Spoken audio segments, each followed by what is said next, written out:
బాగున్నారా? కన్ని చేతి వంటకి స్వాగతం అండి. ఈరోజు గోంగూర పప్పు ఎలా చేయాలో చూద్దామండి.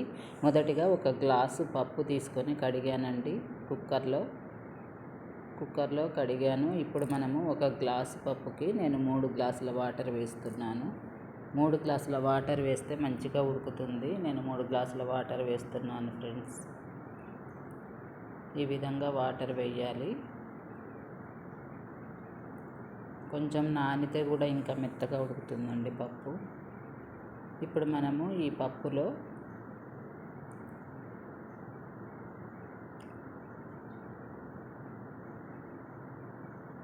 పసుపు వేయాలి ఫ్రెండ్స్. ఒక స్పూను పసుపు తీసుకోవాలి. కొంచెం నానింది కూడా పప్పు.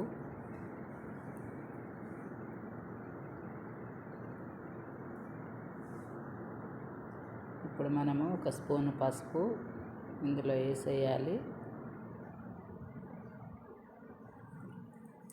అలానే ఒక స్పూను ఆయిల్ కూడా వేయాలండి. ఆయిల్ కూడా వేయటం వలన పప్పు మెత్తగా ఉడుకుతుంది. చూడండి, ఈ విధంగా ఆయిల్ కూడా వేయాలి. ఇలా పసుపు ఆయిల్ వేయాలండి, అంతే. ఇంకా ఇప్పుడు మనము కుక్కర్ మూత పెట్టాలి.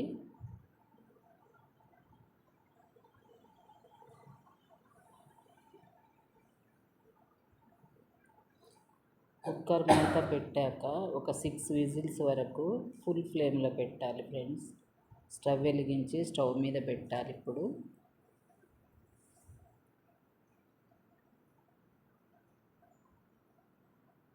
ఇలా కుక్కర్ మూత పెట్టాలి. పెట్టాక స్టవ్ వెలిగించి స్టవ్ మీద పెట్టాలి.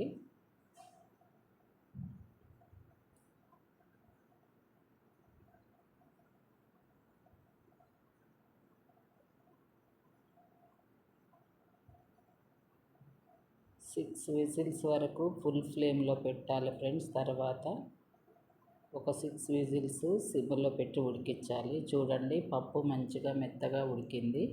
నేనైతే గోంగూర తీసుకున్నాను. గోంగూర మంచిగా కడిగి ఒక పెద్ద డేక్షాలో వేసి కడగాలి ఫ్రెండ్స్. అప్పుడే మంచిగా నీట్గా ఉంటుంది గోంగూర. పప్పు మాత్రం చాలా మెత్తగా ఉడికింది. చూడండి ఎంత చక్కగా ఉడికిందో. పప్పు మెత్తగా ఉడికితేనే పప్పు చారైనా ఆకుకూర పప్పు అయినా ఏదైనా చాలా టేస్ట్గా ఉంటుంది.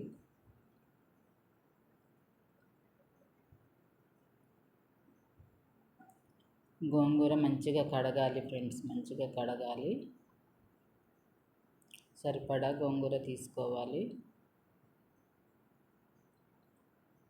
వాటర్ ఎక్కువగా పోసి మంచిగా కడగాలి.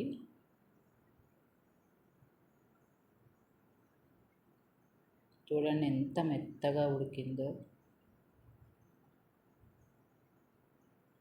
ఇప్పుడు మనము ఈ గోంగూరని పప్పులో వేసేయాలి. పప్పు ఉడికాకనే గోంగూర వేయాలి. ముందుగానే వేస్తే పప్పు ఉడకదు. గోంగూర పులుపుగా ఉంటుంది కాబట్టి పప్పు ఉడకదు. అందుకే పప్పు ఉడికాక ఈ గోంగూర అందులో వేసేయాలి.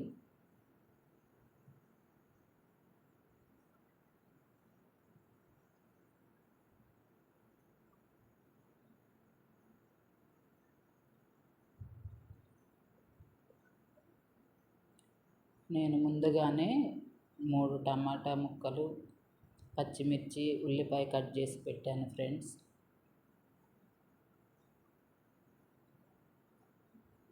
ఈ విధంగా పప్పులో వేసేయాలి గోంగూరంతా.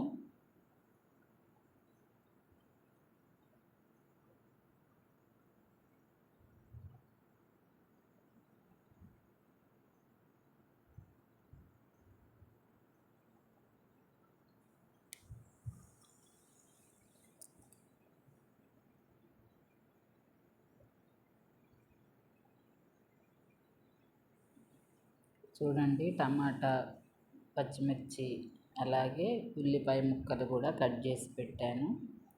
ఇప్పుడు ఇవన్నీ మనము గోంగూర మీద వేసేయాలి.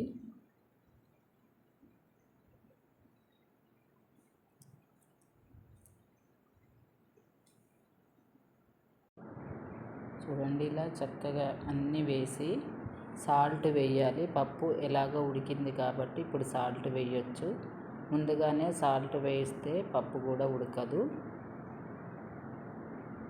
అందుకే సరిపడా సాల్ట్ వేయాలి. మన టేస్ట్కి తగ్గట్టు సాల్ట్ వేసుకోవాలి.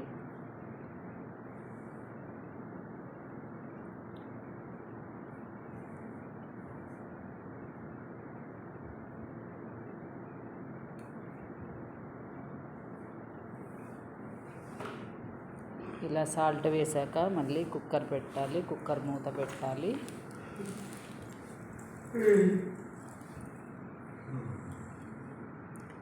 ఒక 2 విజిల్స్ వచ్చే వరకు కుక్కర్ మూత పెట్టి మళ్ళీ స్టవ్ మీద పెట్టాలి ఫ్రెండ్స్.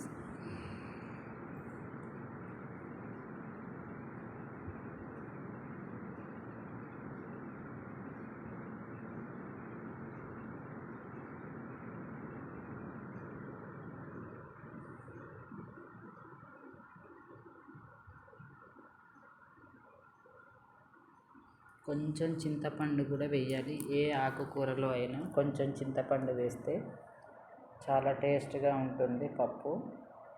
ఆకుకూర పప్పు అయినా కూడా చింతపండు కొంచెం వేయాలి అందులో.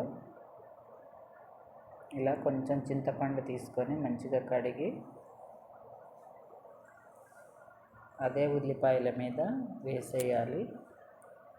ముందుగా వేయటం వల్ల పప్పు ఉడకదు, అందుకే ఉప్పు కానీ చింతపండు కానీ పప్పు ఉడికాకనే వేయాలి.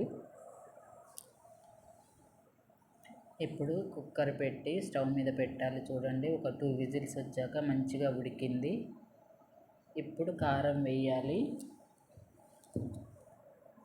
కారం మన టేస్ట్ తగ్గట్టు వేసుకోవచ్చు ఫ్రెండ్స్. కారం కొంచెం ఎక్కువగానే వేయాలి. గోంగూర పులుపుగా ఉంటుంది కాబట్టి కారం కొంచెం ఎక్కువ వేయాలి. నేనైతే 5-6 స్పూన్లు వేస్తున్నాను. పచ్చిమిర్చి కూడా వేసాను. కారం కూడా ఎక్కువగానే వేస్తున్నాను.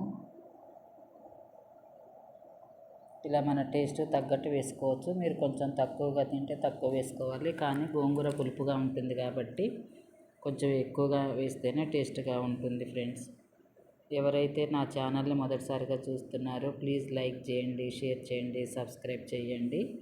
నా వీడియోస్ ఎలా ఉన్నాయో కామెంట్ బాక్స్లో చెప్పండి ఫ్రెండ్స్. అంతే, తాలింపు వేస్తే అయిపోతుంది. చూడండి, తాలింపు వేయకపోయినా కూడా బాగానే ఉంటుంది ఫ్రెండ్స్ పప్పు. Thank you for watching.